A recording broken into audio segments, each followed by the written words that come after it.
Omuyimbi Winnie Nwagi avuddeyo olunaku olwaleero anagenda ku Facebook ye n'apostinga ebbaluwa eya Swanks Avenue ono ng'agamba nti omuvubuka eyeeta Busy Nateete agenda kutwalibwa mu kkooti avunaanibwe omusango ogwa defamation. Ebbaluwa yiyo ngenda gikuwa ogisomemu. Ono no yapostinze mu bukambwe obw'ekika ekya waggulu ng'agamba nti abantu bato bannakigwanyizi basaanye okkuba mu mbuga z'amateeka olw'ensonga nti bakozesa amannya g'abantu abalala bo okwefunira bye baagala oba okwefunira ettutumu. Ono yalaze okunyolwa era n'ennaku n'agamba nti ye ng'omuyimbi teyandikoze kintu bwe kityo ne olw'okuba nti amaliddwamu ekitiibwa era n'olw'okwagala omwana we bye bamuviiriddeko okukola ekikolwa ekifaananako bwe kityo era nga agamba nti omuvubuka ono eyeeyita taata w'omwana we Destiny agenda kukuba mu mbuga z'amateeka annyonnyole ebyo bigambo byayogera byonna byonna abijjawa era nga teyakomye okwo yavuddeyo analaga taata w'omwana omutuufu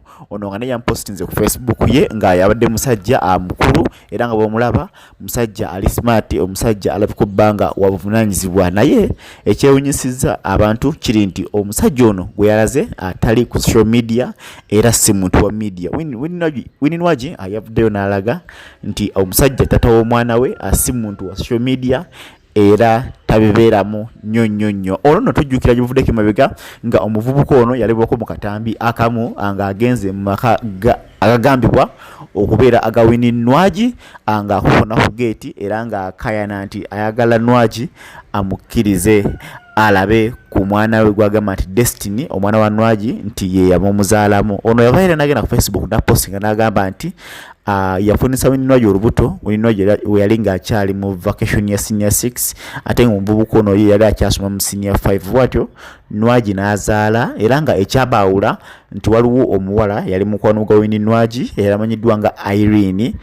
Irene oyo naye yafuna olubuto lw'omuvubuka ono Busy Nateete era naye n'azaala era ekyo Nwagi teyakyagala bw'atyo n'asalawo okwawukana n'omuvubuka ono era nga n'amugamba nti tagenda kuddamu kumukkiriza kulaba mwana era n'enkolagana n'ekoma. Ono agamba yajjanga awaayo obuyambi eri Winnie Nwagi basobole okulabirira omwana naye Winnie Nwagi n'amugamba nti tagiri mukkiriza era twala interview nyingi nnyo Nwagi ze yavaayo ng'avaayo n'ajja ku TV n'agamba nti taata w'omwana we bayawukana era talimukkiriza kuddamu kulaba mwana we. Ono nno Busy Nateete aze ennaku zino zonna emabega apostinga ku Facebook ye ng'alaganga bw'alina obuvunaanyizibwa ku mwana w'omuyimbi Winnie Nwagi era ng'amulumiriza obbanga yali mukyala we eyamutwalako omwana. Ffe tugamba nti ebintu ebyo bivaawo era nga okusonyiwagana kwe kusinga naye amawulire agasinga tugenda gakuwa mu bujjuvu wano ku YouTube channel yaffe. Just kyoba okola subscribinga, likinga ate osharinge tukuseko amawulire amalala. Ate mu mawulire agakagwawo Bruno K avuddeyo n'alaga omukyala ali olubuto ka video kaako era n'ebifaananyi by'ibyo ng'era n'agamba nti olubuto lulwe era ye talwegaana. Nanyini lubuto aveeyo mulabe waba musajja aveeyo ayimirire mu lubuto lwage nti lulwe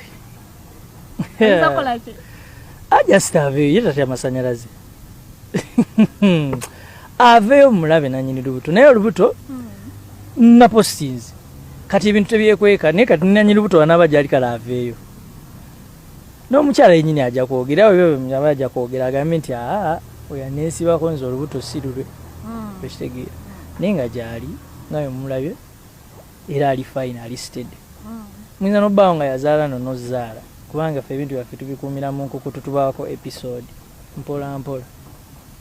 Waviiriddeyo okugamba nti alabika alina kyakoledde ekinene. Talina kyankoledde just twetegeera gwe tobaako na muno gwe mwetegeera naye kale muba mwagala mpostinga ebisitategeera. Naye Bruno K omuntu watunuulira ekifaananyi kya Posha n'abantu abadde nga bakwekulukuusizaako like oli muntu wabakyala bamyufu bafiga si batini nti nkugambye waliwo ebintu byanjawulo bbiri. Waliwo omuntu gw'oyagala n'omuntu akwagala si ako kabagezi bukka bajja okkategeera kale waliwo n'abantu nga mwenna mweyagala ye incident eriwo wano kati kitegeera naye nga posha okulonda omukyala is not about color, it's about kutegeeragana na muntu mwetegeera. Many men look for peace, muntu ng'akuwa peace n'emirembe ebintu ebityo. Yeah. Omwana posha ono tumubalanga mwana akumeka kubanga era tetusobola butakikobooza ekyo. Abaganda babalira abaana. N'abaana bange batono era sinza asinga abaana mu industry. Waliwo abansinga mu bamanyi bajjajja.